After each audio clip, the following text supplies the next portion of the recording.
Shalom a todos y sean todos bienvenidos a una nueva clase de principios teológicos dentro de lo que es la corriente del judaísmo. Y estas clases están enmarcadas dentro de los 13 principios del Rambam. Vamos a estudiar entonces el tercer principio. El tercer principio dice saber la negación de cualquier corporalidad de Dios. De nuevo, saber la negación de cualquier corporalidad de Dios. Es decir, Dios no es corporal, ni es una fuerza, ni es un cuerpo. Dios no es ni material, ni espiritual. Dios está por encima de esas categorías. Está por encima de la categoría material y también está por encima de la categoría espiritual. En la teología común de muchas culturas solemos pensar en Dios como el alma del mundo.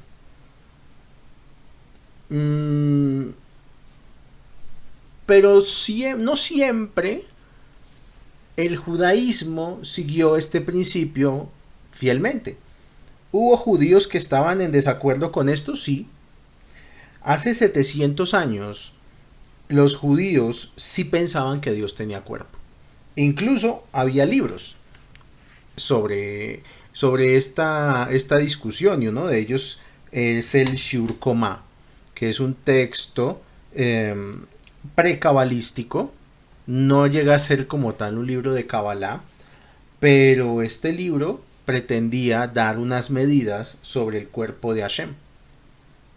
Entonces, para que tengamos claro que por esta razón, particularmente el judaísmo es la única tradición espiritual del mundo en la cual no se generan imágenes de Dios y muchísimo menos imágenes antropomórficas, imágenes que parezcan o hagan parecer a Dios como un humano con superpoderes. Asimismo, a Hashem no le afectan las cosas que sí afectan a la materia, al mundo material. O sea que a Hashem no lo afecta el movimiento, a Hashem no lo afecta el tiempo, a Hashem tampoco lo afecta el espacio. Él está por encima de estas categorías o formas de percepción de la realidad. Pero tenemos que ser claros en algo.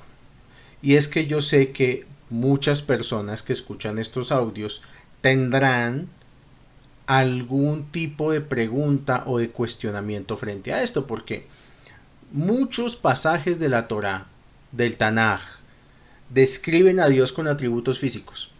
Muchas veces vemos que Hashem caminó con Adán en el jardín del Edén, o Hashem se sentó o habló, y cosas semejantes están dentro de la Torá.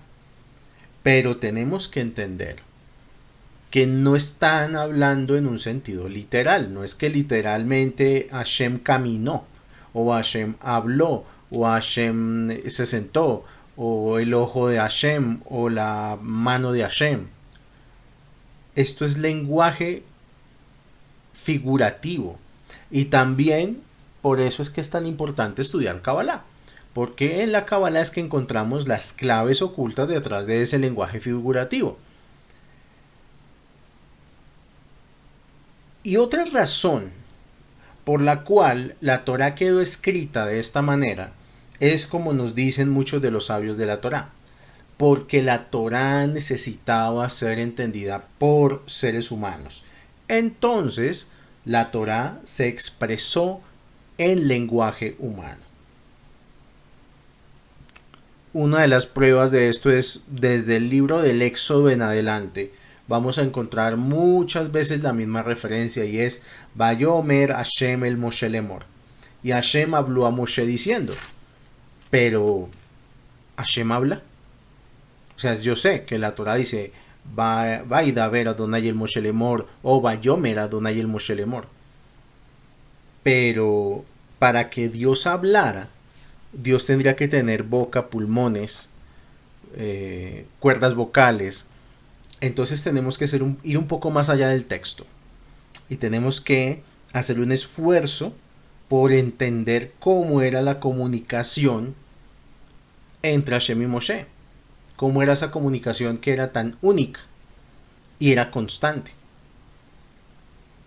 En todo caso, si yo sé que Dios es uno, Dios no puede tener cuerpo. Y lo que no tiene cuerpo es eterno. Porque todo lo que tiene cuerpo es perecedero. Todo lo que tiene cuerpo tiene fecha de caducidad. Para que Dios mueva el mundo, necesitamos que sea uno, que sea incorpóreo y sobre todo que esté más allá del tiempo, el espacio y el movimiento. Ahora preguntémonos, ¿qué es el tiempo? El tiempo es nuestra propia noción de la existencia. Nosotros somos conscientes de que existimos básicamente porque estamos en estado de percepción del tiempo. O sea que para nosotros es importante el tiempo. Ahora, ¿de qué depende el tiempo? El tiempo depende del movimiento. Entonces es como una combinación virtuosa entre tiempo y movimiento, lo que nos da la noción de que nos movemos dentro de un escenario llamado la realidad. Y hay muchas percepciones del tiempo. No hay solamente una percepción del tiempo. Para la mayoría de las personas, el tiempo puede ser una expresión lineal.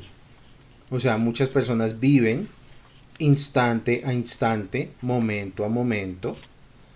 Para otras personas que ya están en proceso de corrección espiritual, el tiempo ya no se percibe literal, se puede percibir como una espiral, por ejemplo. Y bueno, en esto podríamos ahondar, pero por ejemplo, en el cuerpo, hablando del ser humano, el tiempo se percibe lineal. En el mundo del tikkun, el tiempo es un círculo de eterno retorno. Un círculo donde la persona o donde el alma está constantemente moviéndose, retornando. O sea, la palabra Gilgulim implica ruedas y son las ruedas del tiempo justamente. O sea que muchas personas están reencarnando constantemente y girando como dentro de una rueda.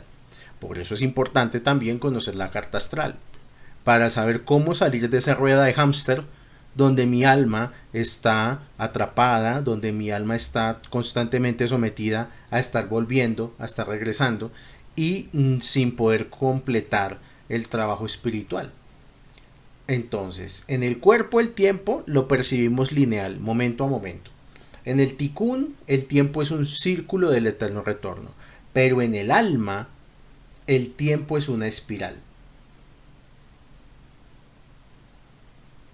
Y el alma deja de percibir el tiempo cuando está dentro del cuerpo. O sea que mientras la persona tenga su alma aprisionada en el cuerpo, no va a poder percibir el tiempo espiral. Esto, un ejercicio interesante para poder tener una percepción más allá de lo físico del tiempo, son los sueños. Las personas que aprenden a navegar en el mundo de los sueños pueden llegar a percibir estados del tiempo diferentes al tiempo lineal. ¿Y qué son los años? Los años son ciclos estacionales, son círculos. Las personas que se rigen por el calendario civil, vamos de enero a diciembre y otra vez enero a diciembre y otra vez enero a diciembre. O sea, estamos en un círculo, digámoslo astrológicamente, de Aries a Piscis y otra vez de Piscis a Aries y de Aries a Piscis. Y esa es la vuelta en la cual el alma se encuentra aprisionada. La persona uno de los objetivos espirituales debería ser elevar la conciencia del tiempo y entrar a una dimensión ascendente. Eso es lo que corresponde al tiempo. El tiempo, ya se ha dicho, depende del movimiento. Ahora, si no hay movimiento, hay tiempo. Se pudiera decir que más bien el tiempo es una expresión del movimiento.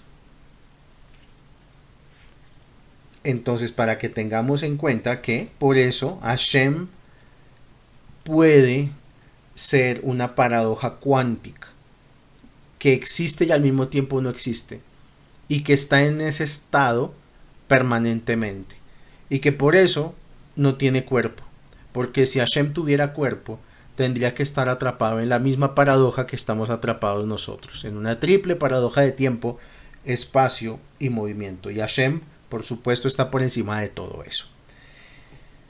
Cuarto principio, la eternidad de Dios. Dice el cuarto principio: saber que este ser único al que nos referimos es absolutamente eterno. Nada de lo existente ni fuera de él es anterior a él. O sea, Hashem es el principio fundamental de la realidad. Y volvemos a la paradoja del tiempo. Aquello que es eterno no tiene tiempo. Aquello que es eterno no está inscrito en la línea de tiempo. Y por este motivo es que tenemos que cortar con el error de todas las teologías. Todas las teologías confunden esto que les voy a decir. Lo que nosotros pensemos de Dios no significa que eso es Dios. O sea, no es que como yo pienso que Dios es esto, entonces ahora yo tengo la verdad y tengo que hacer que los demás estén de acuerdo conmigo. Esto es incorrecto. Lo que todos pensemos de Dios no es Dios. Solamente estamos aproximándonos a los conceptos de Dios que nosotros podemos manejar con nuestra estructura mental y espiritual. Pero nada más. Lo único que hacemos nosotros, además de esto, es perfeccionar nuestros pensamientos de Dios a través de su estudio, como lo que estamos haciendo aquí y en todos los audios. Lo que se busca básicamente es que a través del estudio de la Torá, del Talmud, del Zohar, de la Mishnah, del Midrash y de todos los demás textos que se han ido generando a lo largo del tiempo, es que somos nosotros los que necesitamos perfeccionar lo que pensamos de Dios. Como lo dije en audios anteriores, nosotros venimos de generaciones donde la gente pensaba que Dios era un cruel castigador que exigía sacrificios. Y con el tiempo hemos ido dándonos cuenta que no, que Hashem no necesita sacrificios y mucho menos tampoco tiene atributos humanos como la crueldad. Por tal motivo, a pesar de que nunca vamos a saber qué es Dios, sí es nuestra responsabilidad depurar nuestras ideas de Dios, porque lo que nosotros pensemos de Dios tiene posibilidad de afectar positiva o negativamente al mundo. Una persona que piensa que Dios es cruel y que quiere que solo los de una iglesia en particular sean salvados y los demás no, pues esa persona está generando un aura cruel en sí misma y en el mundo. Yo soy de los que piensa que toda persona se termina convirtiendo en el Dios en el que cree. Si la persona cree que Dios va a destruir el mundo, esa persona va a destruir su propio mundo, va a destruir su familia, se va a alejar de ella, va a cometer locuras en nombre de la religión. Y locuras no es necesariamente actos violentos, pero sí, por ejemplo, abandonar a su familia. Y yo he sabido de casos de personas que en algún momento de locura religiosa abandonan su familia y se van a andareguear. Y esto, pues por supuesto, no es Torah, porque la Torah no promueve la vida hippie ni la vida ascética, sino la vida familiar. El que si un hombre toma una familia, tiene que cuidar de esa familia. No se puede desentender. Pero pasa que la gente se deja llevar por la locura de la religión y se terminan alejando de su familia. Puede ser de cuerpo, o se distancian, conviven en la misma casa, pero están cada uno por su lado, que porque es que ustedes no creen en lo mismo que yo. Y las personas que actúan de manera fanática, lamentablemente no han logrado depurar sus ideas de Dios. Simplemente se dejaron llevar por la locura de las religiones. Quinto principio. Este quinto principio dice lo siguiente: solo a Él es apropiado alabar y servir, difundir su excelsitud y cumplir sus preceptos, y no a cualquier otro que esté por debajo de Él, ya sean ángeles, constelaciones o cualquier tipo de ente. Puesto que todos ellos son limitados, no son ellos los que juzgan ni poseen libre albedrío para actuar como les place, sino solo a Dios es digno glorificar. Asimismo, no es correcto apelar a nada ni a nadie para que nos sirva de intermediario entre nosotros y Dios, sino solo a Él deben ser dirigidos todos nuestros rezos, nuestros ruegos, y dejar de lado otro medio fuera de Él. Entonces, es un principio largo porque habla primero de que solamente se debe servir a Hashem. Y que hay que tener mucho cuidado con, por ejemplo, el tema de los ángeles y el tema de los intermediarios en general. A este quinto principio hace referencia todas las transgresiones referentes a la idolatría, y la mayoría de la Torá hace alusión a esto. Bueno, ¿cuáles son las dos únicas criaturas o entes con libre albedrío en la creación? Yo sé que cada uno, pues yo lo pregunto así, pero yo sé que cada uno está en su lugar, en su casa, en el bus, en el automóvil, pensando cuáles son las dos únicas o los dos únicos entes con libre albedrío en la creación. Fácil. Dios y el hombre. Dios y el hombre comparten esto en común, que son los únicos entes con libre albedrío. Y esto es un tema donde uno pisa muchos callos, porque mucha gente entra en general en cierta fascinación con el tema de los ángeles, por ejemplo.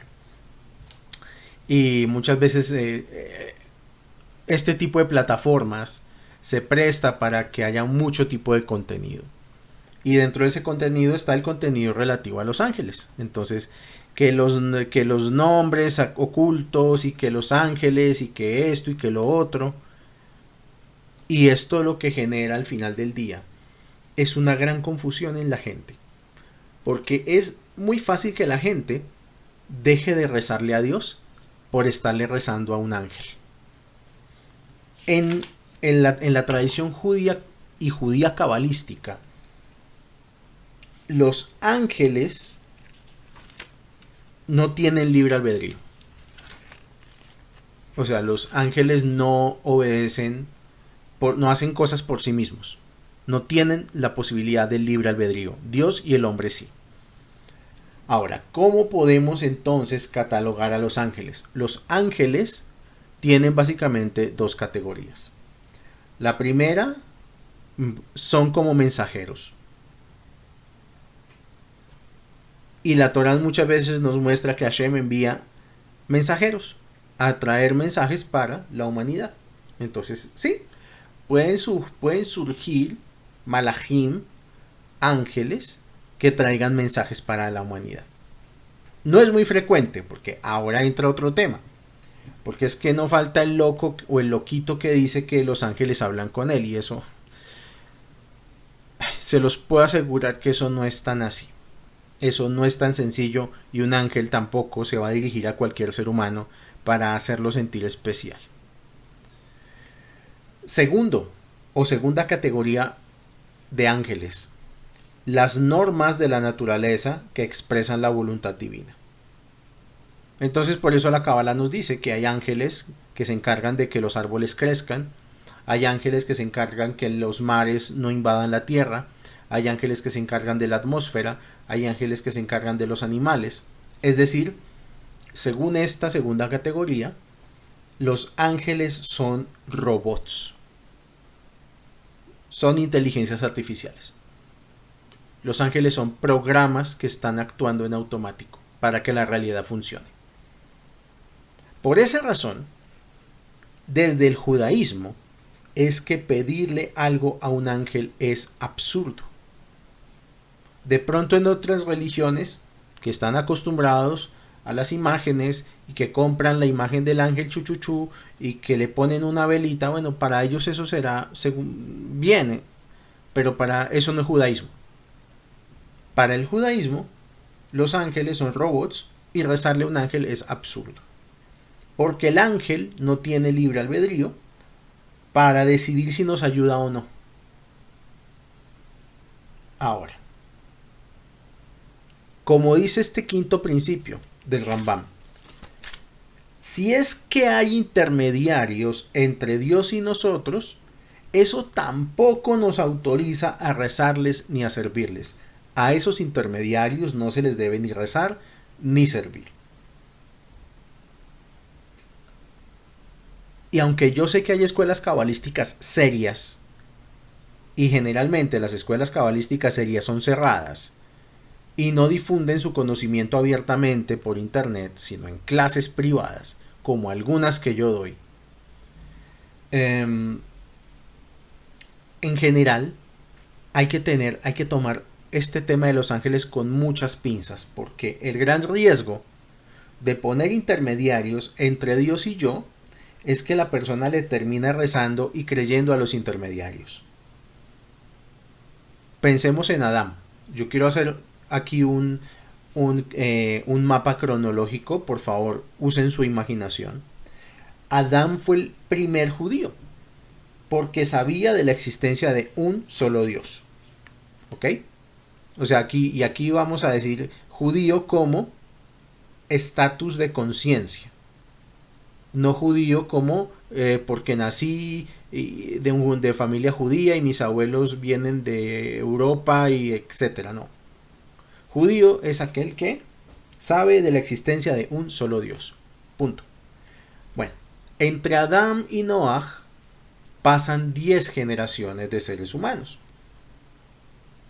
Y estas 10 generaciones, entre Adán y Noaj, se la pasaron buscando intermediarios entre ellos y Dios.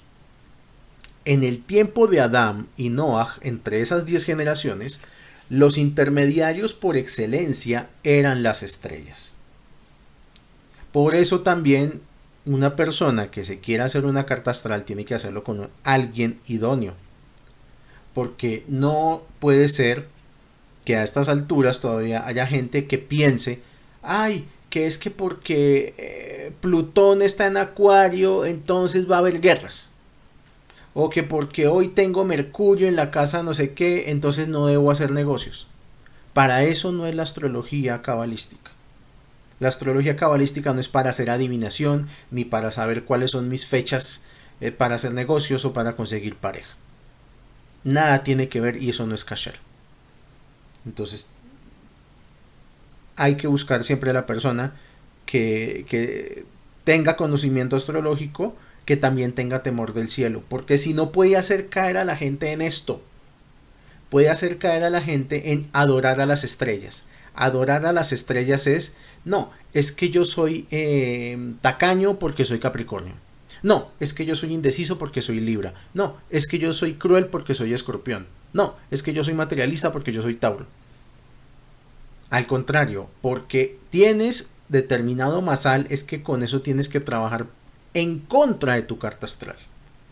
No es para justificar tus defectos ni para justificar tus malos comportamientos. Conocer tu carta astral es para ir en contra de ella y para saber tomar mejores decisiones, pero no desde la óptica de tenerle fe a las estrellas. Eso es absurdo. Bueno, me desvío un poco del tema porque pues es algo que me atañe directamente. Vuelvo.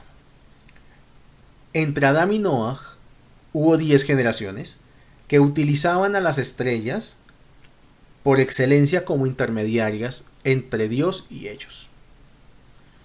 La segunda generación, después de Adán, sabía que las estrellas no eran Dios.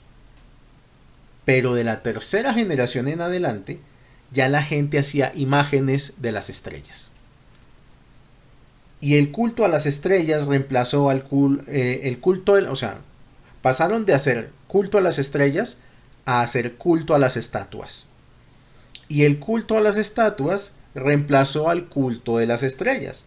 Y así es como después aparece Noah en medio de una generación de personas que hacían imágenes. De nuevo, así es que la gente terminó adorando estatuas. Y aún hoy en día todavía uno hay gente que encuentra gente que piensa que el cuarzo le va a dar buena suerte, o que la estatuita del Buda le va a dar buena suerte, o la cruz de no sé qué le va a dar buena suerte. Cosas que ya debieron haber quedado mucho tiempo atrás, pero que la gente todavía las practica porque la gente le da a la materia o le atribuye poderes que no tiene. La idolatría básicamente es adorar intermediarios. Y este quinto principio acarrea muchos desafíos en el monoteísmo. El primer desafío es obvio: la gente que adora a los ángeles. La gente que le reza al ángel no sé qué, al ángel si sé más, o que busca a los no, o sea, por el lado del cristianismo, catolicismo, o sea, por el lado del judaísmo, que no, que es que el ángel tal tiene el sello y con ese sello entonces yo hago aquí, muevo, pa. Los arqueólogos que han estado trabajando durante décadas en Israel, lo que más se encuentran es justamente amuletos y cuencos con nombres de ángeles en arameo. Con lo cual, la arqueología nos demuestra que aún en la época de los templos había gente que le rezaba a los ángeles o que tenía amuletos de ángeles. Y uno tiene que tener mucho cuidado con eso. Yo personalmente les recomiendo que abandonen, es una recomendación, cada persona es libre de hacer lo que quiera, por supuesto. Pero si ustedes quieren seguir un judaísmo sano, íntegro, eviten toda esa información de ángeles que aparece en internet. Porque eso no es, o sea, la información de los ángeles no está en internet. Y lo que puede hacer es confundirlos. En medio de una angeología muy colorida y plástica que los puede llevar a idolatría. Ese es el primer problema de este quinto principio. La gente que choca con el tema de los ángeles porque hay gente que ama ese tema. Pero la idolatría también puede ser hacia las personas.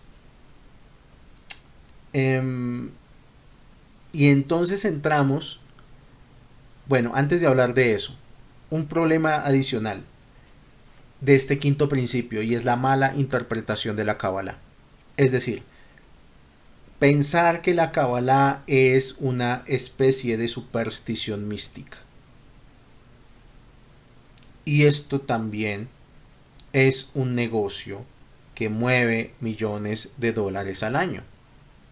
De la gente que cree que Kabbalah es amuletos, que Kabbalah es Kabanot, que Kabbalah es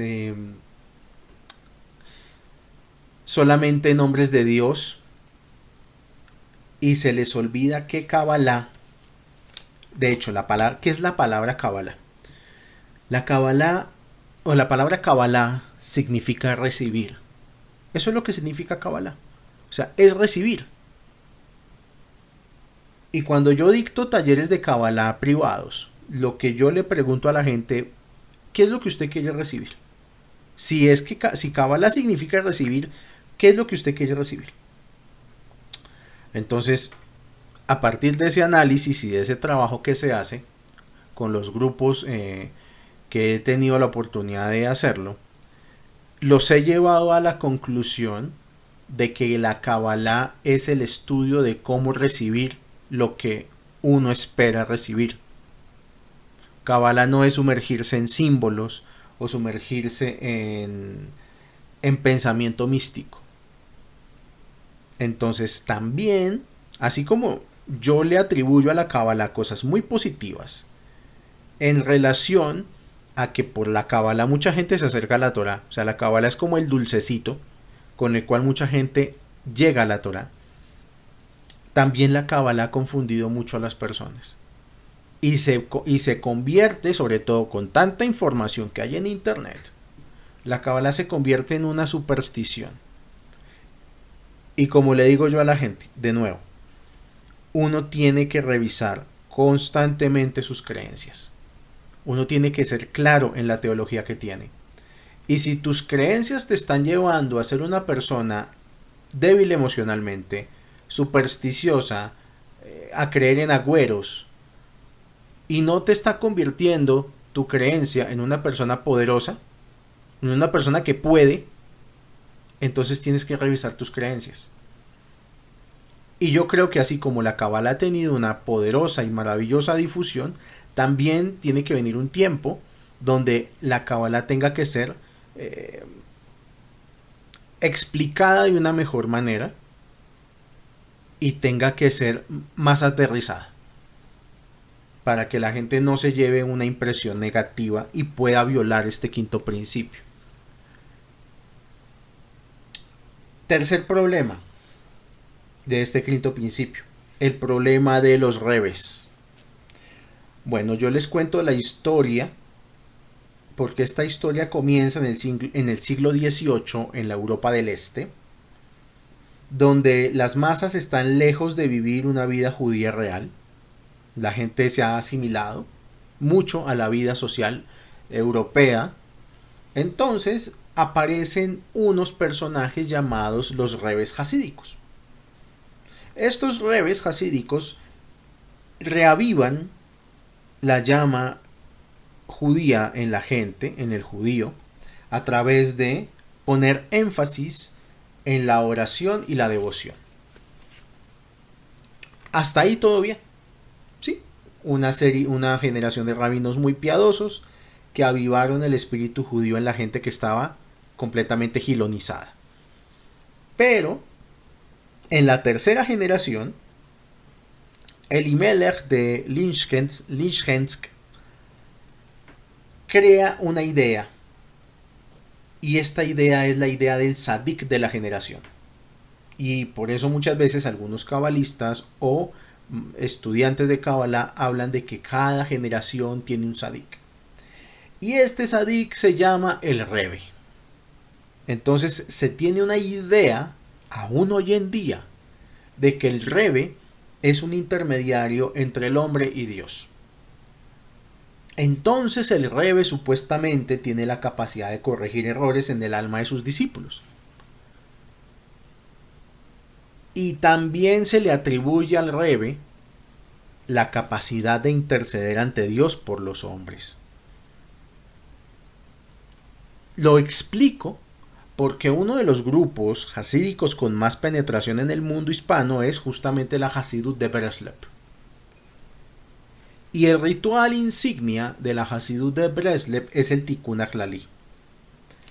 Las personas que han leído el Tikkun HaKlali sabrán que antes de hacerlo, ellos dicen algo así como lo siguiente: a través de la recitación de estos salmos me conecto con el alma del tzadik. Ahí ya se complica. Cuando yo empiezo a rezar y en lugar de rezarle a Hashem, entonces empiezo a meter al tzadik. Se complica. O sea, yo quiero que ustedes me dejen sus comentarios. A ver si es que soy yo el que está equivocado. Si yo estoy equivocado, estoy abierto a corregir perfectamente. Pero yo tengo problemas con esto. Con que yo esté rezando supuestamente a Hashem, y me metan un intermediario ahí como por los laditos. Yo no estoy diciendo que el Tikkun HaKlali sea malo. Es muy bueno, yo lo he rezado.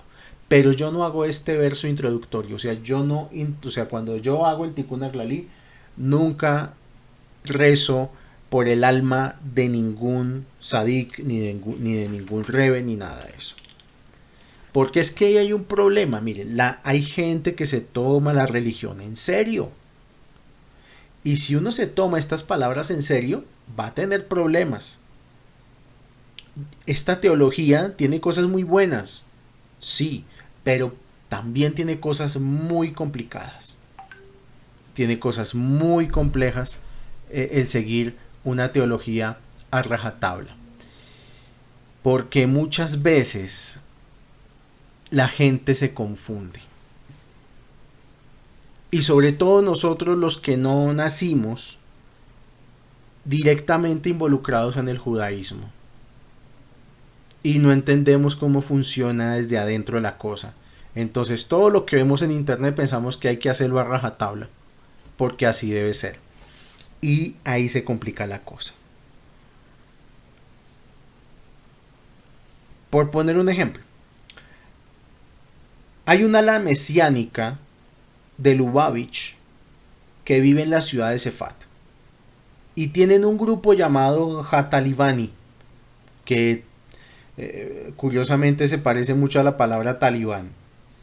Para este grupo, el Rebbe de Lubavitch es el Mashiach. Y hasta dicen que es una parte misma de Dios. O sea que el Rebbe es el Mashiach y que es una parte de Dios. Y entonces uno los encuentra rezando y diciendo que viva para siempre nuestro Señor, nuestro Maestro, nuestro Rabino, el Rey Mashiach por siempre. Y dicen el nombre del Rabino. O sea, a ver, esta gente está esperando un rey Mesías de alguien que ya murió. Eso pues no me parece judaísmo, me parece lo otro. O sea, porque aquellos que están esperando un rey Mesías de alguien que ya murió, se parecen más a la otra religión que al judaísmo. Entonces, dense cuenta que el judaísmo da para todo y se encuentra uno todo tipo de información.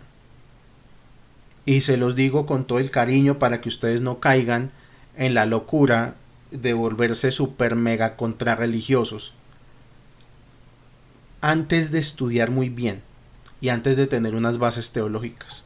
Porque este tipo de movimientos ilustran cosas. Por ejemplo, este tipo de movimientos a mí me ilustra dos cosas. La primera, que el quinto principio no siempre ha sido fundamental para todos los judíos. Ha habido judíos que le rezan al Rebbe, o al Sadik, o a los ángeles, o van y rezan en tumbas. Y segundo, que este quinto principio es necesario porque establecer intermediarios entre nosotros y Hashem en algún momento va a generar adoración de intermediarios. Pueda que uno no tenga la intención, pero poco a poco, cuando la gente se da cuenta, le terminó rezando al ángel o le terminó rezando al Sadik. Ahora yo pregunto, ¿los ángeles existen? Pues claro, sí. Esto no invalida la existencia de los ángeles. Pero por ejemplo, teológicamente, yo podría decir que las leyes de la física pueden ser ángeles. Pero entonces yo no voy a rendirle culto a la ley de la gravedad. Ni le voy a rendir culto a la constante de Newton o la de Einstein. Ahora, hay que tener cuidado con algo.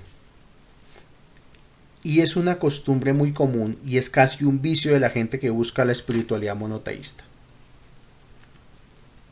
Pero esto tal vez lo voy a desarrollar en el próximo audio porque pues este ha tenido ya bastante, pero lo voy a dejar como una introducción. Tenemos que cuidarnos de un vicio de la gente. Y es un vicio de la gente que, por ejemplo, estuvo en otras religiones y entró al judaísmo. Y ese algo es calificar a toda creencia ajena a la propia como idolatría.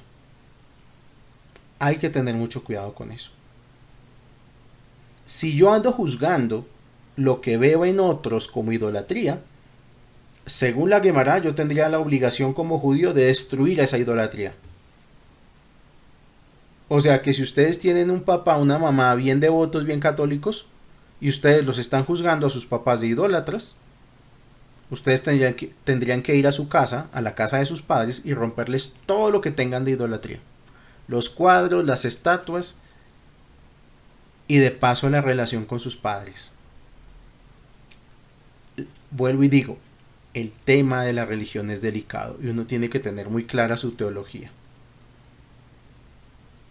Y además de eso, las personas que todo el tiempo están señalando a todo lo demás como idolatría son los que probablemente en sus otras religiones juzgaban a todo el mundo como pecadores. O sea que al final del día lo que la persona tiene es una pulsión interna a estar juzgando a los demás, en lugar de estar preocupado en su propia corrección y en su propio monoteísmo y en su propia relación con Dios. Y de ñapa crean un ambiente de fanatismo y de xenofobia. Y en los ambientes de fanatismo y de xenofobia terminan a la persona dejándola sola. ¿Ok? Entonces, estudiar estos principios también nos da la responsabilidad de que yo no tengo el derecho a señalar a las demás religiones como idolatría. El que se tiene que cuidar de la idolatría soy yo, no mi papá, no mi mamá, no mi vecino, no nadie de fuera de mí, porque ese es el otro vicio de la religión, que yo aprendo algo y quiero estar inmediatamente yendo a convencer a Raimundo y todo el mundo de lo que yo estoy haciendo. Y estar fastidiando a los demás y estarles metiendo a la idea de Dios hasta por las orejas. Y eso lo único que logra es que la gente se aleje de Dios. Lo que llamamos Hilul Hashem, o profanar el nombre de Dios. Yo tengo que cuidar es mi idolatría, o sea, que yo no haga idolatría, que yo no tenga estatuas raras en mi casa o que yo no le rece a intermediarios. No estar señalando a ver si fulano, sutano o perencejo creen en cosas diferentes a las mías. Yo tengo que, uno como creyente, como monoteísta, tiene que aprender con el tiempo y a veces hasta con los totazos que da la vida, a dejar a la gente en paz. Uno tiene que aprender a dejar a la gente tranquila. Y yo, dentro de mi experiencia, he notado que la gente se acerca a Dios más con el ejemplo que con el discurso. O sea, si ustedes quieren que sus familias adopten los principios de la Torá, den ustedes el ejemplo de que la Torá es un libro para la vida, de que la Torá transforma para bien, de que es divertido, de que es maravilloso, de que es lo mejor que les puede pasar en la vida. Estar en la Torá. ¿Ok? Pero no desde la imposición de que es que ustedes tienen que creer lo mismo, o que ustedes son pecadores, o que ustedes no siguen al verdadero Dios, porque la gente, el ser humano es tremendamente rebelde y revoltoso. Y la gente se les va a rebelar y se va a terminar alejando y va a decir, esos judíos esto, esos judíos aquello, porque al final el mal nombre también es para la comunidad, para el colectivo. Entonces aprendamos a amar nuestra vida espiritual, a depurar nuestros pensamientos y también aprendamos a dejar a la gente en paz. El que no quiera, el que no está preparado para esto. Esto yo lo puedo explicar fácilmente con los niveles del alma. Si una persona no cree en la Torah es porque no tiene el nivel de alma suficiente para poder entrar a estos misterios, para poder entrar a este conocimiento. Y no es ni siquiera culpa de la persona simplemente no tiene el alma en su nivel ideal para poder captar esta información. Y sobre todo también lo explico porque mucha gente, de vuelta, repito, mucha gente viene de religiones donde la norma es la imposición, el fanatismo, la idea de los pecadores, la idea de los que se condenan eternamente, y esas ideas no son judaísmo, esas ideas son otras religiones, y entrar a la Torá también es una oportunidad hermosa, maravillosa, para uno quitarse todas esas cucarachas de la cabeza. Les agradezco a todos los que llegaron a este punto, que escucharon este audio. Que Hashem los bendiga, con bendiciones de este mundo, con bendiciones del mundo superior. Hashem directamente, sin intermediarios, que los bendiga en Refuah Shelema, Parnasá Atzlaja, Beriut Shalom Bait. Y nos estamos escuchando en el próximo capítulo de esta serie. Shalom, shalom para todos.